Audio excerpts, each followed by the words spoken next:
Good afternoon. Welcome to jimmunley's World of Weather. Clicked on to long-range weather forecast discussion for January 20th through February 3rd.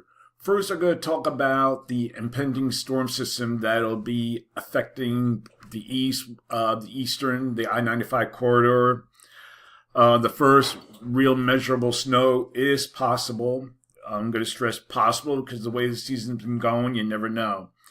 But we will have an Arctic front that will be moving through on Sunday, and you can see here's the leading edge of front, and then we have this low pressure system's forecast to develop, and this is a GFS, and then the GFS brings it in as rain first, and then the front moves through. Then we have snow beginning in the afternoon, rain and mixed snow here, and then it's out early on Monday, and that's the GFS. We'll look at the GFS, the European.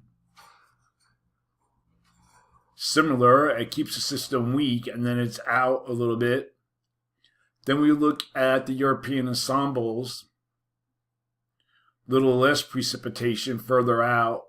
We look at the European AI, also a little out, brings it to parts of New England and Long Island. Then we look at the UK. Did I miss them out? Yeah, the Canadian.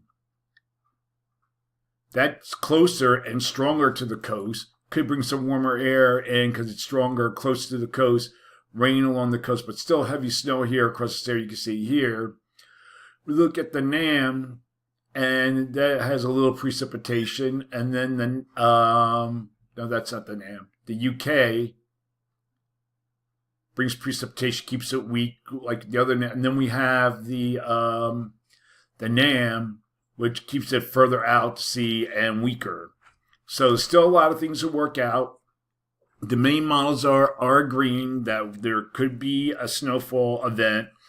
And since there will be cold air in place, this precipitation will be in the form of snow Sunday through Monday morning, and a high probability of at least minor to moderate snow impacts from the Appalachians through Maine, and the current expectations for the metropolitan corridor from Washington, D.C. to Boston to see 3 to 6 inches possible of snow. Areas west of the 95 corridor could see higher amounts. All right.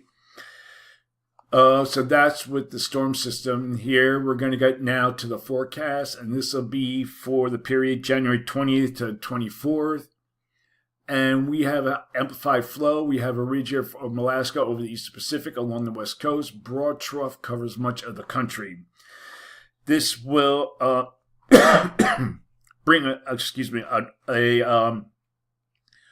this will bring a surge of Arctic air to break from the Central Plains to the east, and the trough will gradually lift out to the north and east next week, and this will lead to a moderation in temperatures. Systems on the southern periphery of this pattern will cause a variety of precipitation from the southern plains to the southeast, and we'll look at that. We have another winter storm.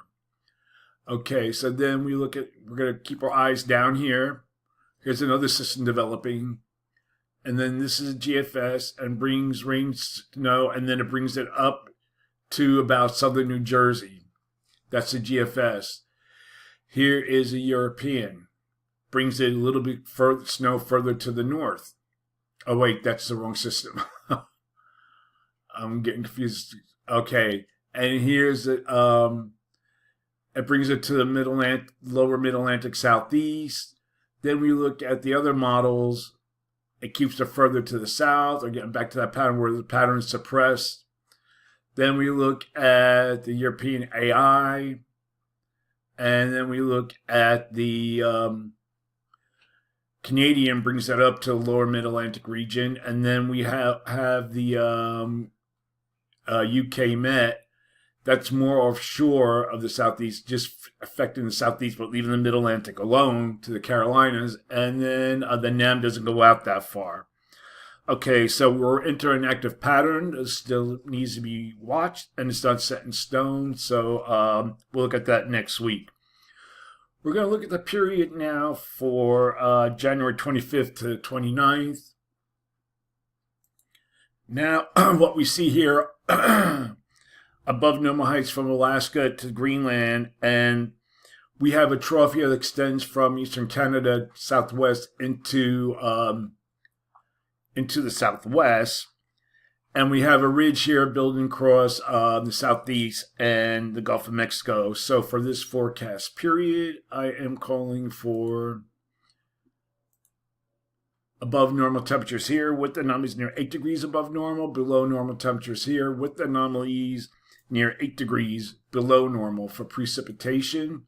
Calling for below normal precipitation here, and for this probability of occurrence 35 to 40%. Above normal precipitation forecast here with the probability of occurrence is 35%. Now we're going to look at the period for January 30th to February 3rd. Now we almost have a reversal of the pattern. We have our trough here that extends from eastern Canada to the southwest. We can see here below normal heights here. And we have a ridge covering the east by most of the models. Some have them over the southeast. And this is likely due to we have a positive AO and also a positive NAO. Also, we have rising heights across Eastern Asia with a zone of flow, so that correlates to the pattern we have here in the U.S. So for this forecast period, I am calling for below normal temperatures in much of this region here, and forecast anomalies to be near 6 degrees below normal here, and for precipitation, below normal precipitation here, probability of occurrence 40%. Below normal precipitation here, probability of occurrence 35%. Just a note, some of the models are indicating above here, but we haven't seen that in a while. So I got to see if that trend continues. And I'm giving a low probability here because they're also experiencing dry conditions. They've been experiencing the models are conflicting here. Let's put it that way. Some are showing wet, some are showing dry. Here, definitely 40% could even be higher because there's no rain in the forecast for now in the foreseeable future. Okay, that's it for now. That is the long range weather forecast discussion for January 20th through February 3rd. And thanks for coming, Jim Munley's World of Weather, and have a good day.